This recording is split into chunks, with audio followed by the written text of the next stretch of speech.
Bienvenidos a esta nueva Contraagenda. Hoy vamos a estar analizando el Pacto para el Futuro que sin votación alguna se aprobó en la última Asamblea General de las Naciones Unidas.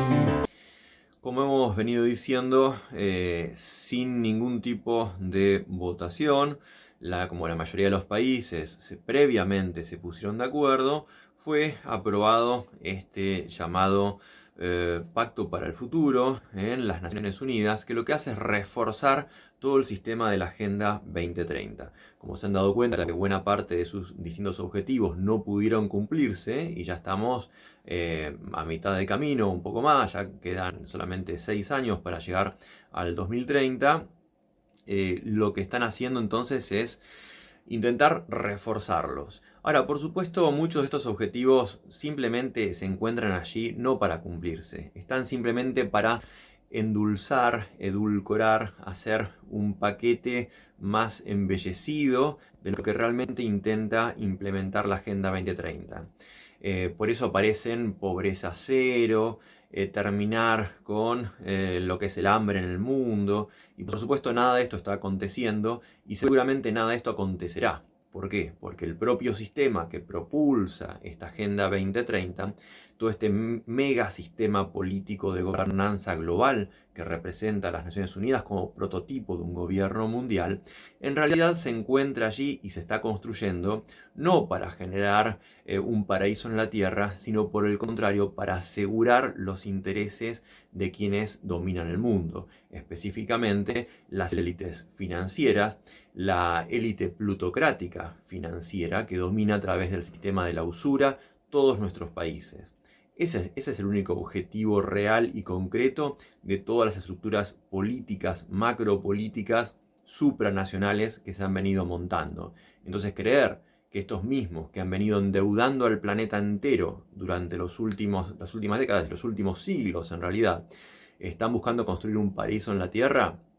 Sí, claro, un paraíso para ellos. Por eso es un planeta Tierra que todo el tiempo promueven con imágenes donde no hay seres humanos, donde son puros paisajes, con bellas vegetaciones, frondosas vegetaciones y montañas y lagos y ríos, todo impoluto por supuesto, sin contaminación alguna, todo sumamente ecológico, pero sin seres humanos.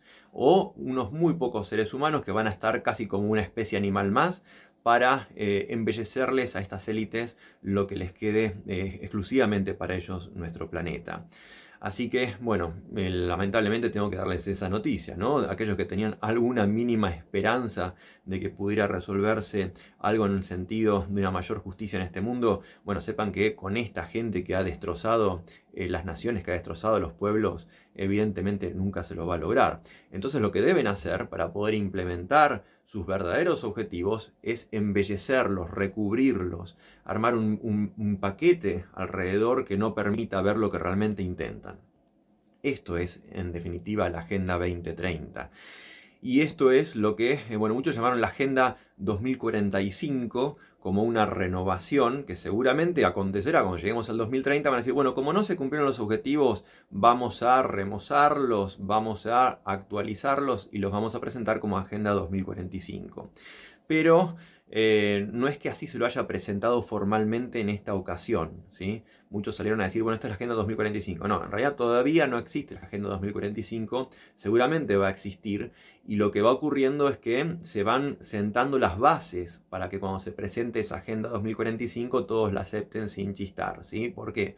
Porque previamente ya se la fue elaborando, se la fue presentando en partes, con sus distintos tópicos, con sus distintos objetivos, que cada vez se multiplican más y más.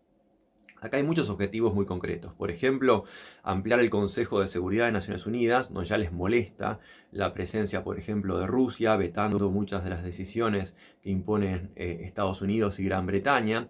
Y una manera de, como no pueden expulsar, ya intentaron expulsar a Rusia cuando fue el conflicto con Ucrania, como evidentemente de manera formal y legal no pueden, por la propia legalidad de Naciones Unidas, expulsar a Rusia del Consejo de Seguridad, lo que sí están intentando hacer es ampliarlo, de modo tal de diluir su poder, ¿sí? Introducir mucha mayor cantidad de países, dice un representante por cada continente, bla, bla, bla. De este modo, entonces, van a intentar licuar el poder de Rusia. Y por eso Rusia aparece oponiéndose a este pacto para el futuro, pero oponiéndose sin voto, porque no hubo votación. Entonces lo que intentó hacer Rusia es proponer una enmienda, y esta enmienda sí fue la que se terminó votando. En realidad, cuando Rusia propone la enmienda para incluir en el articulado de lo que se lista allí un texto que justamente lo que hacía era resguardar la soberanía de las naciones para evitar las injerencias de organismos supranacionales en aquellos temas que sean de índole exclusivamente nacional, que no pueda haber un injerencismo por parte de estos organismos. Esto fue lo que propuso como enmienda Rusia. Luego el Congo presentó una moción en donde justamente lo que hacía era contradecir esta enmienda, y eso fue lo que se aprobó. Eso es lo que aparece en los 143 países votando por la aprobación, entre ellos, por supuesto, liderados por Estados Unidos, Inglaterra, Israel, Alemania, todos los países europeos. Fue esta moción del Congo en contra de la enmienda rusa, ¿sí? Y por eso aparece votando en contra Rusia, Bielorrusia y los distintos países asociados a la órbita de Rusia. Se abstiene China, porque China en buena parte, podríamos decir, es indirectamente beneficiaria de la Agenda 2030.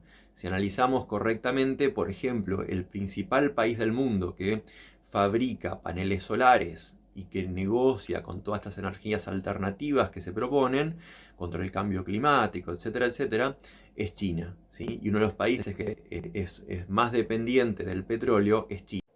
Hacemos un brevísimo corte y enseguida continuamos. Contrainfo.com. Geopolítica, política internacional, análisis alternativo, columnistas destacados, una mirada crítica de las agendas globales.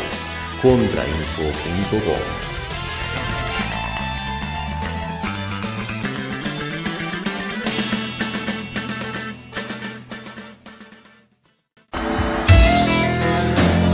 Sin ambajes, entrevistas a personalidades con una mirada alternativa de la política, historia, filosofía y religión, para ampliar nuestra mirada de la realidad.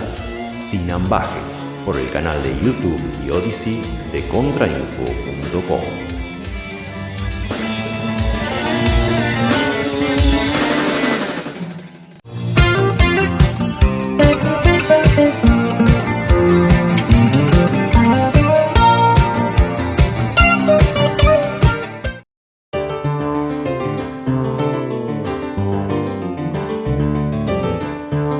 ¿Quién sería la principal perjudicada, el principal país perjudicado con la Agenda 2030 y todas las propuestas de mitigación del cambio climático a través de la eliminación de los combustibles fósiles y del petróleo y del gas? Y la principal perjudicada es Rusia, porque buena parte de su economía, si no toda, depende precisamente del petróleo y del gas. Entonces, si eliminamos este factor económico de la economía global, la principal perjudicada va a ser Rusia. Entonces se quitan de encima a este país tan molesto a lo largo de los últimos 2 siglos al menos. Y por el otro lado, se termina beneficiando China. No la China que podría tener algún ribete de nacionalismo, y por eso todo este enfrentamiento que hemos visto público entre George Soros y Xi Jinping, sino la China asociada al globalismo, que es la China del Foro de Davos. ¿Se entiende? Este es el proyecto en realidad que tiene este sistema de unificar un sistema totalitario desde lo político con un partido único, como podría ser el Partido Comunista, y un sistema de libre comercio para las grandes corporaciones globales. ¿Se entiende? Esta es una fusión de lo peor del capitalismo, lo peor del comunismo, hacia este sistema tecnocrático de esclavitud más absoluta a través de la tecnología. Es hacia donde tiende este sistema, que además se va llenando con propuestas transhumanistas. De ahí que todo el tiempo se fogonee lo que se ha dado en llamar las teorías queer, donde se desidentifica a la persona humana de su identidad biológica. ¿Por qué? Porque este es un paso necesario para implementar el transhumanismo. Todos fíjense cómo se van conectando las distintas piezas de este gran rompecabezas. Entonces, como dijimos, lo que se aprobó sin votación fue un reforzamiento de los distintos objetivos de la Agenda 2030. No aquellos que no se van a poder cumplir nunca, sino aquellos que sí se están pudiendo cumplir en los distintos países. Si analizamos en los últimos años, hay determinadas leyes que han ido saliendo en todos los países, al menos en todos los países de Occidente, y que tienen esta direccionalidad, ¿sí? Se combate, por un lado, todo lo que tiene que ver con el desarrollo industrial, que le da soberanía a los países, y especialmente el desarrollo militar. Se combate todo lo que tenga que ver con la estructura familiar tradicional para combatir de ese modo el desarrollo poblacional de los países. Y de ahí todas las teorías que apuntan a promocionar relaciones sexuales no reproductivas en la población y de multiplicar todos los mecanismos de antinatalidad, ¿sí? Y por otro lado, destruir todo lo que tenga que ver con la economía del petróleo, de modo tal de que determinados países pierdan su autonomía energética, su autonomía productiva y su fuente de poder económico que les permite elaborar una vía más autónoma, de cierto grado de autonomía. Porque recordemos que aquí no hay ningún país en el mundo que sea plenamente soberano, ninguno, ni los Estados Unidos, ni Rusia, ni China.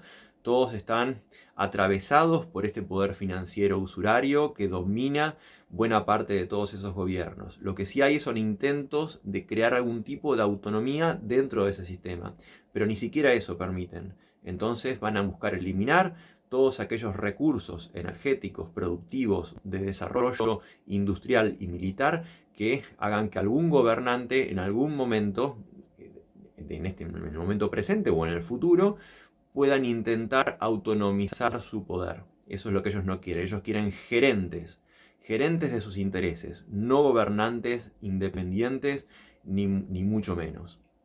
Por lo tanto, de esto es lo que realmente trata la Agenda 2030, que va a ser seguramente remozada cuando lleguemos al 2030 en la Agenda 2045.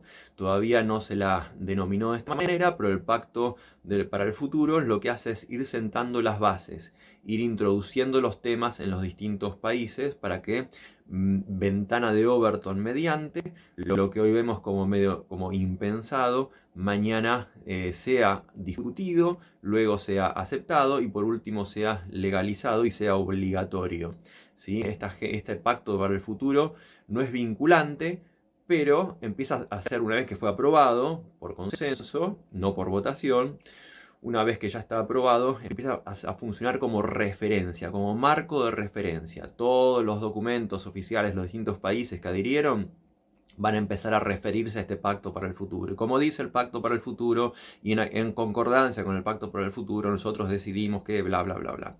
¿Sí? Entonces no es vinculante, pero termina en la práctica siéndolo. Y el día de mañana, quizá en un año, en 2 años, en 3 años, va a pasar a ser vinculante, no tengan ninguna duda. No para que se instrumente aquello que de bonito ha tenido, como esto de que se termine la pobreza, que se termine el hambre, que se terminen las enfermedades, que todos gocemos de mayor justicia y educación. No. Es para que se instrumente los verdaderos objetivos que se ocultan detrás, muchos de los cuales no podemos enunciar abiertamente porque sabemos de las políticas estrictas de censura que tienen, por ejemplo, redes sociales como YouTube. Por todo esto, te agradecemos que nos sigas en nuestras redes sociales. Allí nos vas a poder encontrar. Lo que se censura en una aparece en otra. Lo que se censura en YouTube aparece en Odyssey. Lo que se censura en Facebook o en Instagram aparece en Telegram, donde podamos. Y en última instancia está nuestra propia página web, nuestro propio sitio que es contrainfo.com, con todas estas redes sociales disponibles: Facebook, Instagram, Twitter, Odyssey, YouTube, Telegram. En todas síganos para poder multiplicar este material. Compartan con sus amistades, compartan con sus familiares todo este tipo de contenidos para que podamos entre todos conformar una resistencia a esta agenda global que nos quieren imponer. Porque hay gobiernos que además se oponen de palabra, pero que después en las leyes, como puede ser en el caso de Argentina, se van filtrando muchos de estos tópicos. Por ejemplo, en la ley bases que se aprobó recientemente en la Argentina, aparecen muchos de los temas que tienen que ver con el Acuerdo de París, que en buena parte termina siendo desindustrializador. Aparecen tópicos como hablar de persona gestante en lugar de madre, por ejemplo. Bueno, distintos temas que tienen mucho que ver con la filosofía de la Agenda 2030. Se declama en contra en los discursos públicos, pero después por detrás se terminan filtrando por acuerdos internacionales, por acuerdos que tienen que ver con la financiación, por acuerdos políticos que se tienen con determinados países, en este caso, por ejemplo, con Estados Unidos. Habrá que ver qué ocurre, por supuesto, si llegara a ganar Trump a partir de noviembre, qué línea baja Estados Unidos. Pero recordemos que una cosa es Trump para Estados Unidos como una política proteccionista y nacionalista, y otra cosa es Trump para el resto de los países, donde lo que se propugna, por el contrario, es el liberalismo y un aperturismo absoluto a los capitales globales. Muchísimas gracias por habernos acompañado. Te pedimos que nos sigas entonces en nuestra página web contrainfo.com, que te suscribas a nuestro canal tanto de YouTube como de Odyssey, que nos sigas en nuestras redes sociales como por ejemplo Telegram, Twitter, Facebook e Instagram, que difundas este material y que también, si podés, te suscribas y nos apoyes económicamente. Nadie nos financia, ninguna embajada, ninguna fundación, ninguna organización oscura, ni ningún partido político, ni nunca ocurrirá. Dependemos de tu apoyo, dependemos de tu propia financiación. Si valorás nuestro trabajo a lo largo de ya tantos años, en principio ya llevamos 8 años difundiendo este tipo de material que hemos venido siendo innumerable cantidad de veces censurados, tanto en redes sociales como desmonetizados por los sistemas de monetización de Google, por ejemplo. Así que te agradecemos muchísimo una vez más y no dejes de apoyarnos y de compartir este material. Hasta la próxima Contraagenda. Chao.